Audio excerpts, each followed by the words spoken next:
Hello বন্ধুরা, আজকে তোমাদের জন্য নিয়ে এসেছি ভাইজ্যাক ভ্রমণ। এখানে আছে সমুদ্রও আছে, প্রকৃতিও আছে, পাহাড়ও আছে। অপরূপ সুন্দর জায়গা। একবার না গেলে বুঝতে পারবে না কত সুন্দর এই জায়গা ভাইজ্যাক।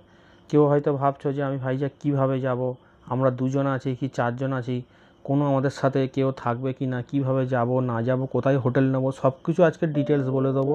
তার আগে আমার চ্যানেলটাকে প্লিজ সাবস্ক্রাইবার করো আর পাশে থাকা বেল আইকনটা একবার পুশ করে দিও, যাতে নতুন নতুন ভিডিও সবার আগে তোমাদের কাছে পৌঁছে যায়। চলো তাহলে ঝটপট শুরু করে দিই, আর বেশি কিছু বলবো না, তোমাদের ডিটেলস জানিয়ে দিচ্ছি। আমরা গিয়েছিলাম ট্রেনে করে 12841 করমণ্ডল এক্সপ্রেসে করে, যেটা শালিমার থেকে বেলা 3:25 ছেড়ে পরের দিন ভোর 4:25 বিশাখাপত্তনম পৌঁছেছিল। প্রায় এছাড়াও প্রচুর ট্রেন যায় শালিমার থেকে, হাওড়া থেকে, শিয়ালদা থেকে। সেই ট্রেনের লিস্ট তোমরা লিস্ট আপগুলো দেখে নিতে পারো আইআরসিটিসির অ্যাপস থেকে। আর এছাড়া বিভিন্ন প্রান্ত থেকে যেতে পারো তোমরা ভাইজ্যাগে। ওখানে যেতে গেলে তোমাকে নামতে হবে বিশাখাপত্তনম, ওখান থেকে অটো ধরে চলে আসতে হবে আরকে বিচ, মানে রামকৃষ্ণ বিচ। সেটা হচ্ছে সবচেয়ে বেস্ট স্পট। আর আরকে বিচটা হচ্ছে ভাইজ্যাগের একবারে কেন্দ্রস্থল বলা যেতে পারে। আমাদের কলকাতার যেরকম আছে এসপ্ল্যানেড, তেমনই বলা যেতে পারে যে ভাইজ্যাগের কেন্দ্রস্থল হচ্ছে আরকে বিচ। আমরা ছিলাম আরকে বিচের ঠিক অপোজিটে একটা বাঙালি হোটেল নিরালা সৈকতে, আর আরেকটা ছিল হচ্ছে সোনার বাংলা। তোমরা ওইখানেও হোটেল নিতে পারো। আমি ভিডিওতে ফোন নাম্বার দিয়ে দিচ্ছি, ম্যানেজারের সাথে কথা বলতে পারো। আর ওইখানে যদি পৌঁছে যাবে তুমি, একদম ফার্স্ট সকালেই মর্নিংয়ে পৌঁছে যাবে, তখন তোমাকে রুমটা দেবে না ওরা, তবে ফ্রেশ হওয়ার জন্য একটা রুম দিয়ে দেয়। আর ভোরের যে সুন্দর যে সমুদ্র, সেটা উপভোগ করতে পারো। আমি এই ডেসক্রিপশানে ভিডিওর উপরেই নিরালা সৈকতের ম্যানেজারের ফোন নাম্বার দিয়ে দিলাম, তোমরা কথা বলে নিতে পারো। তবে রুমের কস্টটা একটু বেশি। আর সবচেয়ে বেটার হবে তোমরা গুগল ম্যাপ খুলবে। গুগল ম্যাপ খুলে ওখানে দেখবে যে প্রচুর হোটেলের লোকেশান দেখাচ্ছে। সেই হোটেলগুলো মানে সার্চ করে দেখে লোকেশানটা ট্যাপ করে ওখানে দেখবে ফোন নাম্বারও ডিটেলস পেয়ে যাবে। টাচ করলে ফোনে কথা বলে বুকিং করে যাবে। আর গরমটা এড়িয়ে যাবে, একটু গরমটা যখন কমে যাবে তখন যাবে, সেটা খুব বেটার হবে। আমাদের হোটেলের রুমের চেক ইন সময় ছিল 7টার মধ্যে আমরা প্রবেশ করে ফ্রেশ হয়ে আমরা চলে গিয়েছিলাম একটা অটো ধরে ঋষিকন্ডা বিচে, যেখানে দেখতে পাওয়া যাচ্ছে পুরো সমুদ্রের সাথে পাহাড় মিশে গেছে। অপরূপ নীল জল, একদম পরিষ্কার পরিচ্ছন্ন জল। ওখানে স্নান করতে ঘন্টার পর ঘন্টা কেটে যাবে, কীভাবে বুঝতে পারবে না। খুব সুন্দর ঢেউ, আর সমুদ্রটা বেঁকে গেছে তো খুব ভালো লাগবে। ফেরার পথে দেখেছিলাম বাংলাদেশের একটা জাহাজকে, যেটাকে ট্রিনিটি পার্ক বলে ওখানে। ওই জাহাজটা কোনো একটা ঝড়ে মানে ভেসে চলে এসেছিলো, তারপরে ভারত সরকারের সঙ্গে বাংলাদেশ সরকারের কোনো একটা মানে অসুবিধার কারণে জাহাজটাকে আর নিয়ে যেতে পারে না, জাহাজটা ওখানে পড়ে আছে। ওটাও সময় পারলে দেখে নিতে পারো। আমরা ওই দিন স্নান করে আর কোথাও যাইনি, আমরা একটু রেস্ট নিয়েছিলাম। সন্ধ্যাটা ওই বিচেই কাটিয়ে দিয়েছিলাম। তারপরের দিন ফার্স্ট মর্নিং উঠে আমরা বেরিয়ে পড়েছিলাম আরাকু ভ্যালির উদ্দেশ্যে। 08551 বিশাখাপত্তনম কিরান্ডুল এক্সপ্রেস, যেটা প্রত্যেক দিনই ছাড়ে বিশাখাপত্তনম থেকে 6:45। একটা জাস্ট অটো ধরে স্টেশনে চলে গেলে ওটা হবে, ট্রেনটা ধরতে পারবে। আর ট্রেনের পিছনে হচ্ছে একটা ভিস্তাডাম কোচ আছে। ওই কোচটা উঠলে হচ্ছে মানে এত সুন্দর উপভোগ করতে পারবে। পুরোটা কাঁচের বগি, কাঁচটা বেশি আছে ওখানে। আর এই দেখো আমি তোমাদের পিছন থেকে দেখাচ্ছি কেমন ওই দেখতে সুন্দর লাগছে। এই দৃশ্যটা সাধারণত আমরা সচরাচর দেখতে পাই না, কিন্তু এই ট্রেনে উঠলে পিছনে রেল লাইনগুলো সরে যাচ্ছে, পিছনে গাছপালা সরে যাচ্ছে, দেখতে খুবই ভালো লাগে। চারিদিকে দেখো মানে কাঁচ আছে পরিষ্কার, কিন্তু একটু মানে পরিষ্কার নয়, একটু ঘোলা ঘোলা টাইপের। ওই জন্য দেখো ছবিগুলো একটু সাদা সাদা লাগছে। আমাদের তোমাকে ভিতরকে ঢুকিয়ে দেখিয়ে দিচ্ছি। এই টিটি সাহেব এসছে, টিকিট চেক করছে না সবাইকে। দেখো বন্ধুরা কোচটা কত সুন্দর দেখো শুধু। আর মানে প্রকৃতি, মানে মনে হচ্ছে যেন পুরো আমরা প্রকৃতির মধ্যে দিয়ে যাচ্ছি, ট্রেনে করে যাচ্ছি না। এই ট্রেনটা প্রায় আরাকু ভ্যালি পৌঁছাতে সময় নেবে 10:45। আমরা নেমে গিয়েছিলাম বোরাগুয়ালুতে। ওখান থেকে অটো করে গাড়ি ভাড়া করে ঘুরেছি। এবার তোমরা যদি মনে করো আরাকু ভ্যালিতে নামবো, নেমে ওখান থেকে একটা গাড়ি ভাড়া করে পুরো আরাকু ভ্যালিটা দেখে, বোরাগুয়ালু দেখে ওই গাড়িতে আবার তোমাদের ওই হোটেলের সামনে ছেড়ে দিয়ে যাবে। তবে ওই গাড়িটা উপর থেকে না বুকিং করে হোটেল থেকে বুকিং করে নিতে পারো, সেক্ষেত্রে অনেকটা ভাড়া সেভ হবে। দেখো বন্ধুরা পিছনের ওই ভিউটা কত সুন্দর লাগছে দেখো শুধু। আর এই যে আরাকু ভ্যালি যাওয়ার রাস্তা বিশাখাপত্তনম থেকে, এটা সম্পূর্ণ পাহাড়ের উপর দিয়ে, পাহাড়ের গা বেয়ে ট্রেনটা যাবে। এত সুন্দর দেখতে লাগবে। এই দেখো পিছনে ট্রেনে আছে একদম এই ভিস্তাডামের কোচটা পিছনে, আর সেই সামনের ইঞ্জিন দেখা যাচ্ছে, সামনে ট্রেনটা এগিয়ে যাচ্ছে দেখো ভালো করে। আর কাঁচটার একটু ঘোলার জন্য একটু অপরিষ্কার হচ্ছে। আর পাহাড়ে দেখো দূরে দেখো কত সুন্দর সুন্দর সব পাহাড়, শুধু পাহাড়, পাহাড়ের পর পাহাড়, মানে পাহাড়ের কোনো শেষ নেই। মানে কীভাবে যে তোমার এই ট্রেনের মধ্যে 3-4 ঘন্টা কেটে যাবে তোমরা নিজেরাও বুঝতে পারবে না। এই দেখো একটা টানেলের মধ্যে দিয়ে ট্রেনটা যখন যাবে সেটা আরও অ্যাডভেঞ্চার। আর ট্রেনের যারা কর্মী ছিল ওরা কিছুক্ষণ পরে আমাদের এই কোচের লাইটগুলো সব নিভিয়ে দিয়ে গেছিলো। আর যখন টানেলের মধ্যে দিয়ে যাচ্ছে পুরো অন্ধকার, সেটা তোমাদের ভিডিওতে দেখাচ্ছি একটু পরে। সবচেয়ে সুন্দর লাগবে এই পিছনে গিয়ে, প্রচুর ছেলেমেয়েরা ফটো তুলছে পিছনে গিয়ে, ভিডিও বানাচ্ছে, রিলস বানাচ্ছে। দেখো এই টানেলের ভিতর থেকে আমরা তো ট্রেন সবসময় দেখি সাইডটা দেখি না, যে দিক থেকে বসে আছে সেদিকটাই দেখতে পাবে, কিন্তু পিছনে কেমন দেখতে লাগে কেউ কোনো দিন দেখি না। দেখো তোমাদেরকে আমি দেখাচ্ছি। এই দেখো একটা ছোট সুন্দর একটা ঝর্ণা, এগুলো বর্ষার সময় অনেকটা বাড়ে, কিন্তু এখন বর্ষা নয়, আমরা গিয়েছিলাম পুজোর আগে। যারা মনে করছো পুজোর আগে যাবে, সঙ্গী পাচ্ছ না, 2-4 জন হয়েছে, তাদের ক্ষেত্রে খুব বেটার এটা। এই দেখো লাইটগুলো পুরো বন্ধ করে দিয়েছে, প্রথমে লাইট জ্বলছিল, পুরো অন্ধকার, খুব অ্যাডভেঞ্চার এটা, ব্যাপক লাগবে, মানে আলাদা একটা এক্সপিরিয়েন্স, সুন্দর উপভোগ করা যায়, নিজের হাতকেও নিজে দেখতে পাবে না। এই টানেল থেকে বেরিয়ে এলাম।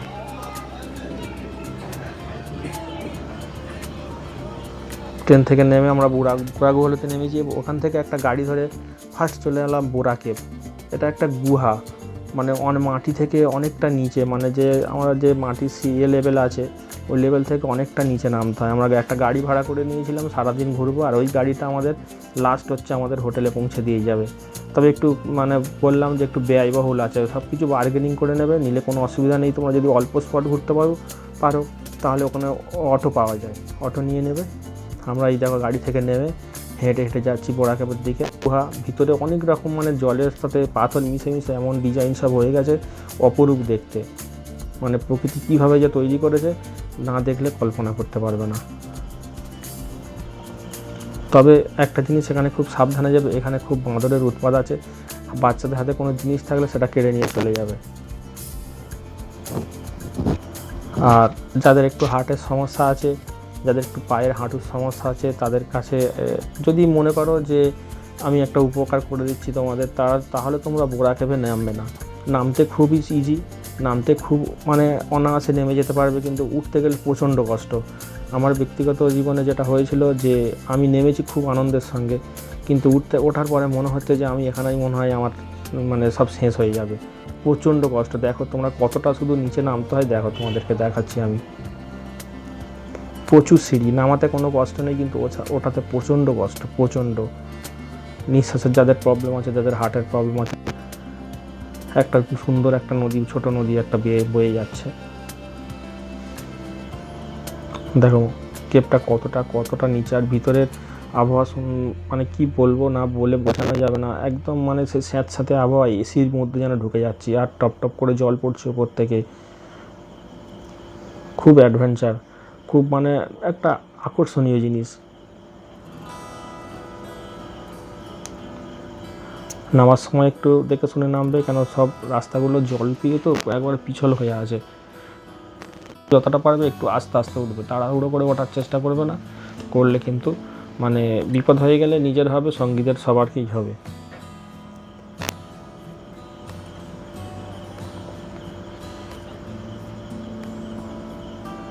এখনও নামছি, কিন্তু আমি এখনও নামছি অনেকটা। এখন তোমরা আসলে আশা করি বুঝতে পারছো যে কতটা নিচে নামতে হচ্ছে। মানে যে কোনো সিঁড়িতে তো নিচে নামা খুব সহজ, কিন্তু ওঠা খুব কঠিন। দেখো এখনও কতটা নিচে। ভিতরে বিভিন্ন জায়গায় যে প্রাকৃতিক ইয়েগুলো তৈরি হয়ে গেছে জলের সাথে মিশে মিশে, সেগুলোতে বিভিন্ন রকম লাল নীল সব বিভিন্ন রকম লাইট দেওয়া আছে। কীভাবে ওখানে 2-3 ঘন্টা কেটে যাবে তোমরা বুঝতে পারবে না। তোমাদেরকে দেখো যতটা সম্ভব দেখানোর চেষ্টা করছি আমি।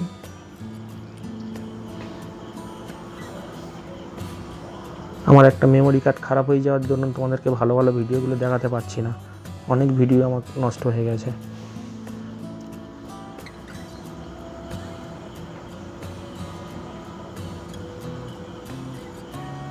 আবারও নিচে নামতে হচ্ছে। সুন্দর পাথরের নিদর্শন, প্রকৃতি তার নিজস্ব রূপে ফুটে উঠেছে। এটা কোনো মানুষের তৈরি না, অটোমেটিক প্রকৃতিই তৈরি করে সেই জিনিসগুলো, ওই জন্যই এত সুন্দর, একেবারে পিওর ন্যাচারাল।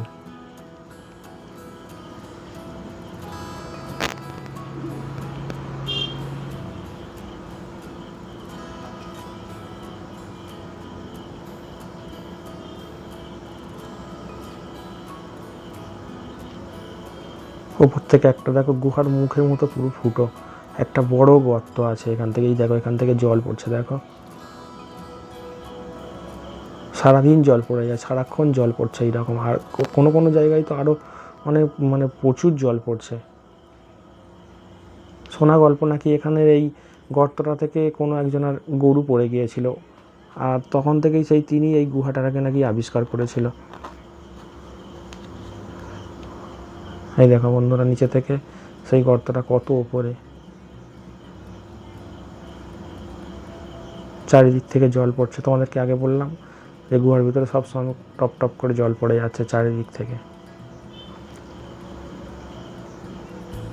ভালো লাগবে, খুব সুন্দর লাগবে, ভিতরের আবহাওয়াটা খুব সুন্দর।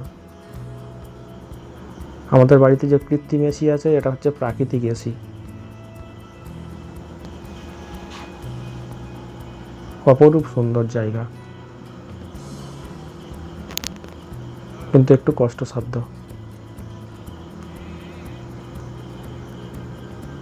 কিছু কিছু জায়গায় এরকম ঠাকুর রাখা আছে, অনেকে পুজো দিচ্ছে, তোমরা চাইলে তোমরাও পুজো দিতে পারো, কোনো অসুবিধা নেই। কিছু কিছু জায়গা খুব সংকীর্ণ সরু জায়গা, একটা জায়গা আছে একটা পাহাড়ের এই পাথরের নিচে ছোট্ট একটা গর্ত আছে, সেখান থেকে গলে অন্যদিকে যেতে হবে। চারিদিকে লাইটের সব কারুকার্য করা আছে। আর এই দেখো গুহার দেয়াল গায়ে এগুলো জল পড়ে পড়ে এইরকম জিনিস সৃষ্টি হয়েছে।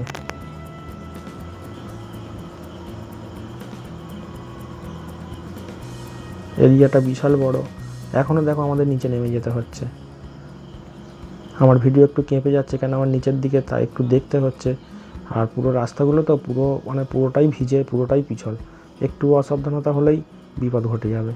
ওই জন্য দেখো ভিডিওটা আমি ঠিকঠাকভাবে করতেও পারছি না।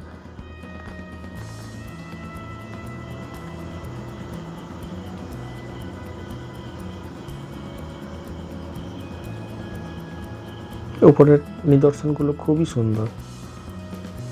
কিছু কিছু জায়গায় সমতল আছে। এই দেখো এই যে জিনিসটা দেখো এটা কত সুন্দর তৈরি করেছে প্রকৃতি।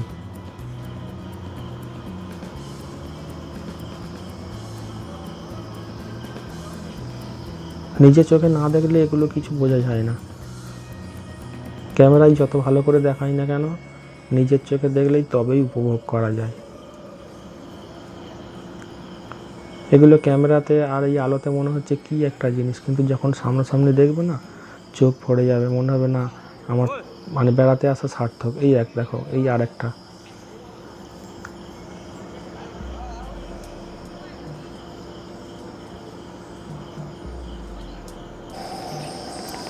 চোখ আর লেন্স তো অনেক পার্থক্য, নিজের চোখে দেখবে তবেই উপভোগ করতে পারবে।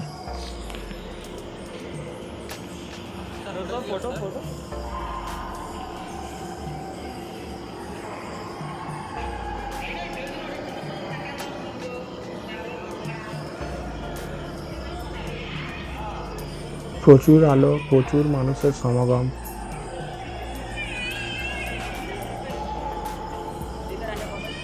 নিচের জায়গাগুলো এতটাই বড়, আর চারিদিক থেকে এমনভাবে সিঁড়িগুলো তৈরি আছে, তোমাদের মনে হবে কোন দিকে গেলে কোনটা ভালো দেখতে পাবো, ওদিকটা কি আরও বেশি ভালো। কোনোরকম আমরা গুহার উপর থেকে উঠে এসে আবার গাড়ি করে চলে যাচ্ছে একটা নতুন ছোট্ট একটা ঝর্ণা দেখতে। এই পাহাড়ির ওপর থেকে গাড়ি নিয়ে যাওয়া, চারিদিকে পাহাড়, মাঝখানে জঙ্গলের ভিতর থেকে গাড়ি নিয়ে যাওয়া, একটা আলাদা আনন্দ, অনুভূতি একটা আলাদা। দেখো তোমাদেরকে যতটা দেখাতে পারছি আশা করি তোমাদের ভালো লাগবে। দেখো খুব সুন্দর লাগে, আঁকা বাঁকা রাস্তা, অল্প অল্প গাড়ি, কোনো কোলাহল নেই, পুরো সবুজের বুক চিরে চলে যাওয়া।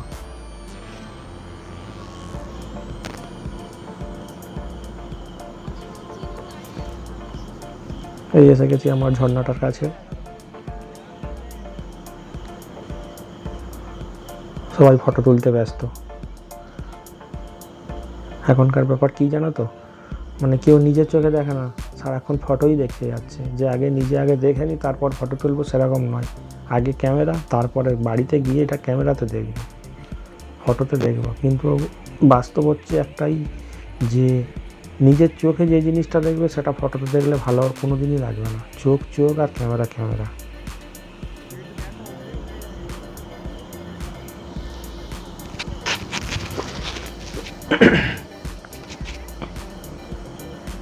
একটা সুন্দর ঝর্ণা বয়ে চলেছে আঁকা বাঁকা পথে, পাহাড়ি পথে। এই যে ঝর্ণাটা দেখো,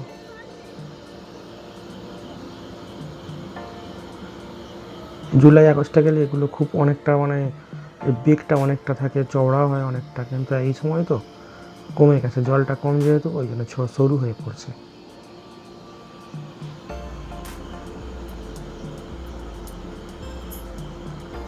ওই ঝর্ণাটা দেখে এবার আমরা বেরিয়ে আসবো অন্যদিকে, একটা আরাকু ভ্যালি যাওয়ার পথে। এই দেখো, এটা হচ্ছে কফি গাছ। এই যে ছোট ছোট বীজগুলো হয়ে আছে, এগুলো কফি দানা, পেকে গেলে শুকনোর পরে কফি। আর যেই যে পয়েন্ট অফ ভিউগুলো দেখতে, এগুলো মারাত্মক সুন্দর লাগবে, মারাত্মক সুন্দর। আমরা কতটা উপরে আছি না দেখলে বুঝতে পারবে না।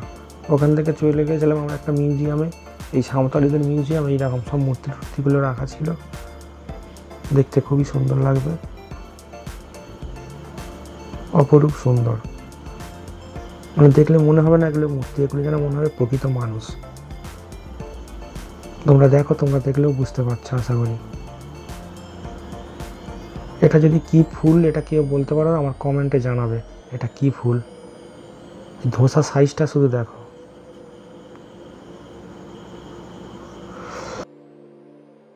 আরাকু ভ্যালির উপরে আরও অনেক কিছু দেখার আছে। আমার একটা মেমোরি কার্ড পুড়ে যাওয়ার জন্য আমি তোমাদেরকে সব কিছু দেখাতে পারলাম না। আমরা ওই দিনে ব্যাক করেছিলাম, মানে ওই যে গাড়িটা ভাড়া করেছিলাম ও আমাদের হোটেলে নামিয়ে দিয়ে গিয়েছিলো। রাতে রেস্ট নিয়ে আমরা সকালে ফের একটা গাড়ি ভাড়া করে নিয়ে বেরিয়ে পড়েছিলাম সাইট সিনের উদ্দেশ্যে। কৈলাস পর্বতটা, ওখানে হচ্ছে একটা শিব দুর্গার মূর্তি আছে। একটু আগে যে ছবিটা তোমরা দেখলে, ওখানে একটা প্রসেনজিতের একটা গানের শ্যুটিং হয়েছিল। অপরূপ সুন্দর জায়গা। ওই পাহাড়ের উপরে উঠলে মনে হবে যে না সত্যি আমি একটা, মানে কিছু একটা দেখছি। অ্যাকচুয়ালি ব্যাপারটা কী বলো তো, বেড়াতে যাওয়া মানে শুধু চোখের নেশা, মানে প্রকৃতিকে দেখতে যাওয়া। বেড়াতে যাওয়া মানে প্রকৃতি যে কত সুন্দর তার দেখতে যাওয়ার জন্য। এই দেখো পাহাড়, মানে পাহাড় দেখতে সবারই ভালো লাগে। দেখো যেদিকে ভাইজ্যাকে গেলে যেদিকে দেখবে সেদিকেই পাহাড়, আর একদিকে গেলে সমুদ্র। দেখো এই বন্ধুরা, পাহাড়গুলো কত সুন্দর দেখতে লাগে। আর এই পাহাড়ে গেলে, আরাকু ভ্যালি গেলে যাদের একটু মাথা ঘোরে গাড়ি চললে, অ্যাভোমাইন নামে একটা ওষুধ আছে, গাড়ি চড়ার 1 ঘন্টা আগে খেয়ে নেবে। খেয়ে নিলে দেখবে সারাদিনের খুবই উপকার পাবে। ওই ওষুধটা খেলে মাথা ধরা, বমি বমি ভাব এগুলো কিছুই হবে না, খুব কমফোর্টেবল ফিল করবে ওই ওষুধটা। একটু যা কিছু খেয়ে জার্নির 1 ঘন্টা আগে খাবে, মনে রাখবে। কিন্তু জার্নি হতে হতে গা গুলোচ্ছে, তখন খেলে কিন্তু কোনো কাজ হবে না। আর বিশাখাপত্তনমের যে রাস্তাঘাট খুবই পরিষ্কার পরিচ্ছন্ন। এমনকি আরকে বিচের কাছে ধূমপান নিষেধ। ধূমপান করলে যদি পুলিশ দেখতে পায় 2000 টাকা জরিমানা আছে।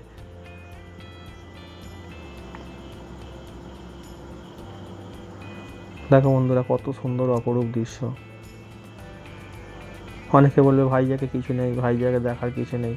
5-6 দিন থাকলে ভাইজ্যাকে তুমি দেখে শেষ করতে পারবে না। আমাদের 6 দিনের ট্যুর ছিল, আমাদের মনে হচ্ছিল যে আরও যদি 1-2 দিন থাকতো তাহলে দেখে শেষ করতে পারতাম। কৈলাসগিরি আছে, আমাদের এয়ারক্রাফট মিউজিয়াম আছে, সাবমেরিন মিউজিয়াম আছে, মন্দির আছে বা মার্কেট আছে, অনেক কিছু আছে। আমরা এটা একটা লোকাল মন্দিরে ঢুকছিলাম, তার গেট, কিন্তু মন্দিরের ভিতরে ক্যামেরা অ্যালাউ নেই বলে আর কিছু ভিডিও করতে পারিনি তোমাদেরকে। তারপরে আমরা চলে গেছিলাম ওই কৈলাসগিরিতে। রাস্তা অপরূপ সুন্দর, দু সাইডে মানে কি বলবো, যে সবুজের সমারোহ, শুধু সবুজ, যেদিকে দেখবে শুধু সবুজ। আমাদের শহরের তো সবুজ তেমন একটা দেখতে পাই না, তবু গ্রামাঞ্চলের দেখা যায়। কিন্তু বিশাখাপত্তনম এত শহর হয়েও শুধু সবুজ। এই পাহাড়ের উপর যখন এঁকে মেঁকে গাড়িটা উঠবে, তবে হ্যাঁ একটু অসুবিধা অনেকের হবে, কানে একটু তালা লেগে যায়, কানগুলো বন্ধ হয়ে যায়, আবার কিছুক্ষণ পরে অটোমেটিক্যালি ছেড়ে যায়। কেন, যত উপরে উঠবে কিংবা উপর থেকে নিচের নামবে, বায়ুর একটা চাপ থাকে, চাপ থাকার জন্যে কানে একটু তালা ধরে যায়। মন্দির থেকে এইটা হচ্ছে কৈলাসগিরি পাহাড়। এই কৈলাসগিরি পাহাড়ের উপর থেকে দেখো বন্ধুরা, এই দৃশ্যগুলো দেখিয়েছি তোমার। এটা রোপওয়ে থেকে নামার সময় সব কিছুই দেখাবো। ওখানে রোপওয়ে পাওয়া যায়, রোপওয়ের টিকিট কেটে উঠবে, রোপওয়ে করে উঠবে, রোপওয়েতে নামাবে। এই হচ্ছে কৈলাসগিরি পর্বত। দেখো ওপর থেকে শুধু ভিউগুলো দেখো, তোমাদেরকে দেখাচ্ছি, এমনভাবে দেখিয়ে দিচ্ছি আশা করি তোমাদের মনে হবে যে আমি ওইখানে ভাইজ্যাগে আছি কৈলাসগিরি পর্বতের উপরে। ভিডিওটা লক্ষ্য করে দেখবে, দেখো শুধু চারিদিকে পাহাড়, পাহাড়ের পিছনে আবার পাহাড়, সামনে পাহাড়, পিছনে পাহাড়, ডান দিকে পাহাড়, বাঁ দিকে পাহাড়।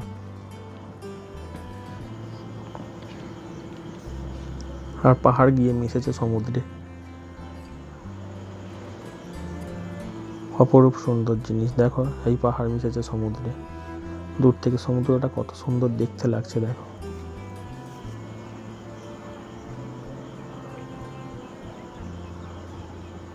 আমরা যে সময়তে গিয়েছিলাম ওই সময় একটু আবহাওয়া একটু মানে কুয়াশা কুয়াশা ভাব ছিল, ওই জন্য দেখো দূরের জিনিসগুলো কুয়াশা কুয়াশা দেখাচ্ছে।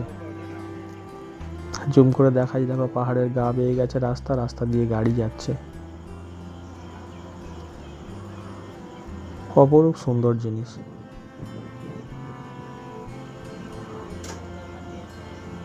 তোমাদের কি মনে হচ্ছে না বন্ধুরা যে দেখো আমি এইখানে আছি এখন? এই দেখো শিব পার্বতীর মূর্তি। এটা হচ্ছে কৈলাস পর্বতের উপরে আবহাওয়া দপ্তরের সুন্দর সুন্দর উপর থেকে দৃশ্যগুলো দেখো। এটা হচ্ছে ওই উপর থেকে যে কেবল কারে উঠেছিলাম আমরা, সেই কেবল কার থেকে আমি নিচে নামছি, নিচে নামতে নামতে একটা ভিডিও করেছিলাম। দেখো, দেখলে আশা করি খুবই ভালো লাগবে। জুম করে দেখাচ্ছি, দেখো শহর, দেখো কৈলাসগিরির উপর থেকে শহরটা দেখো, আর সমুদ্র দেখো কত উপরে আমরা উঠেছিলাম, ধীরে ধীরে নিচে নামছি। অপরূপ দৃশ্য, তার জন্য একটু ঘোলা ঘোলা লাগছে।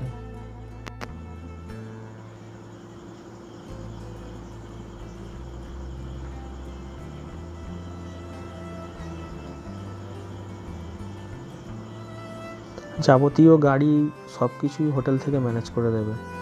হোটেলের সাথে গিয়ে কথা বলবে, আই কার্ড নিয়ে যাবে, তোমরা গুগল ম্যাপ খুলবে, লোকেশান দেখে মানে হোটেলগুলো চুজ করবে। RK বিচের কাছে হোটেল চুজ করবে, সবচেয়ে বেটার। ওখান থেকে সব জায়গায় যাওয়া যায়। ওখান থেকে আমরা 2-1 জায়গায় যেতেও পারিনি। আমরা ডলফিন নোজ যেতে পারিনি, লাইট হাউস যেতে পারিনি, থোতলাকোন্ডা বিচে যেতে পারিনি। অনেক ঘোরার জায়গা আছে, পাহাড়ও যেমন আছে, সমুদ্রও তেমন আছে। হাতে 4-5টা দিন সময় নিয়ে যেও, ওখানে ভাইজ্যাগে কাটাবে 4 দিন, এইরকমভাবে যাবে। 4 দিন থেকে 5 দিন ভাইজ্যাগে থাকবে। কোনো এজেন্সির ধরার দরকার নেই, কিছু ধরার দরকার, নিজেরাই চলে যেতে পারো অনায়াসে। হাওড়া শালিমার থেকে ট্রেনের টিকিট কাটবে, বিশাখাপত্তনম নামবে, নেমে বলবে অটোতে, বলবে এই হোটেলে থাকবো। হোটেলের লোক যদি না অটোওয়ালা হোটেলের লোকেশান বুঝতে পারে, হোটেলের লোকেশানটা দেখিয়ে দেবে, অটো নিয়ে যাবে, গিয়ে হোটেলে চেক ইন করবে। 7টা থেকে চেক ইন। আর বাঙালি হোটেল বলতে নিরালা সৈকতে। খাবার দাবার অপরূপ সুন্দর, মানে মনে হয় যেন বাড়ির খাবার খাচ্ছি। ম্যানেজার হচ্ছে পোলাইট ব্যবহার ম্যানেজার, তবে খুব বলবো না যে একবারে ডিলাক্স রুম, নর্মাল রুম। ভাড়াটা একটু হাই, যেহেতু সমুদ্রের ধারে হওয়ার জন্যে। ব্যালকনি খুললেই সমুদ্রকে দেখতে পাবে। আমরা এই ইয়ে থেকে কেবল কার থেকে নেমে আমরা চলে গিয়েছিলাম ওখান থেকে একটু দূরে এয়ারক্রাফট মিউজিয়াম। এগুলো সবই অরিজিনাল। এয়ারক্রাফট মিউজিয়ামের ভেতরে সামনে টিকিট কাউন্টার আছে, টিকিট কাউন্টার থেকে টিকিট কেটে ঢুকতে হয়। পুরো সব যুদ্ধের সামগ্রী, পুরো সব কিছুই অরিজিনাল, তবে এইগুলো নিষ্ক্রিয় করা আছে। এই সামনে প্রপেলারের ব্লেড দেখো রাখা আছে এখানে। ইঞ্জিন রাখা আছে, প্রপেলার দেখো, এটা হচ্ছে ইঞ্জিন। কোনো ড্যামো ট্যামো কিচ্ছু নয়, এগুলো পুরোটাই অরিজিনাল। উপরে লেখাও আছে দেখো, ইঞ্জিন NK-12। এটা একটা হলোগ্রাফি হচ্ছে, বাচ্চাদের খুবই ভালো লাগবে।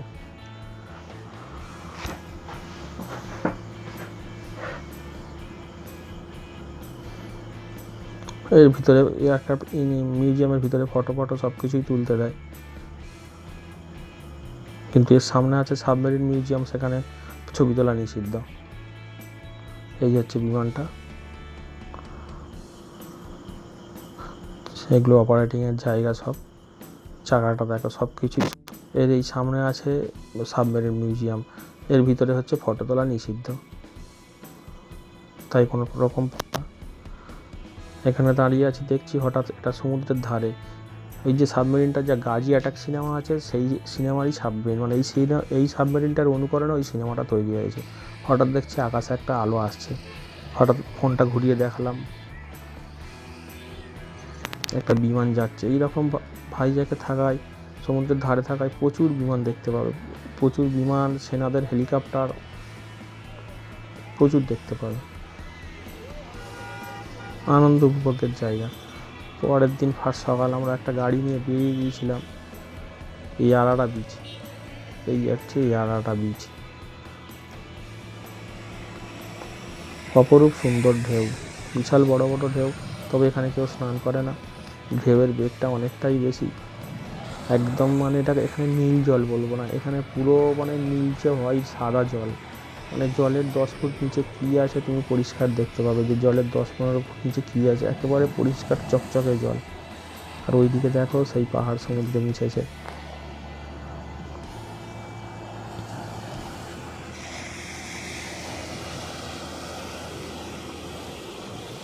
প্রকৃতি দেখে শেষ করতে পারবে না। যেদিন তোমাদের শরীর ভালো থাকবে না সেদিনকে রেস্ট নেবে, রামকৃষ্ণ বিচের কাছে ঘুরবে, মানে আরকে বিচের ওখানে ঘোরাঘুরি করবে, সন্ধ্যের সময় ওইখানে সময় কাটাবে। পাশে একটা দোকানপাট আছে, মার্কেট আছে, মার্কেটে ঘুরে জিনিসপত্র কেনাকাটি করবে। যেদিন ভালো লাগবে সেদিনকে গাড়ি নিয়ে ঘুরতে বেড়াবে। কিন্তু ট্রাভেল এজেন্সি ধরে গেলে সে তোমাকে যেদিন যেখানে নিয়ে যাবে সেদিন সেখানে তোমাকে যেতে হবে, নিজের ইচ্ছা মতো ঘুরতে পারবে না। ভয়ের কিছু নেই, কোনো কিছু নেই, সাহস করে একটু এগিয়ে গেলেই হবে। পকেটে টাকার একটা স্মার্টফোন থাকলে সারা পৃথিবী ঘোরা যায়।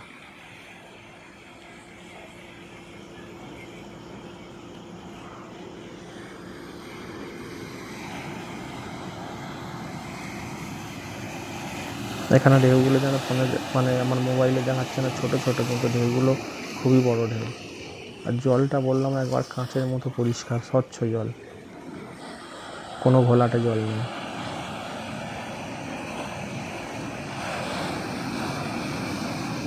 তোমাদের স্নান করতে গেলে কিন্তু যে প্রথমে ঋষিকোণটা বীচ দেখালাম ওখানেই স্নান করতে যেতে হবে। আবার হঠাৎ আকাশে একটা হেলিকপ্টারের দেখা।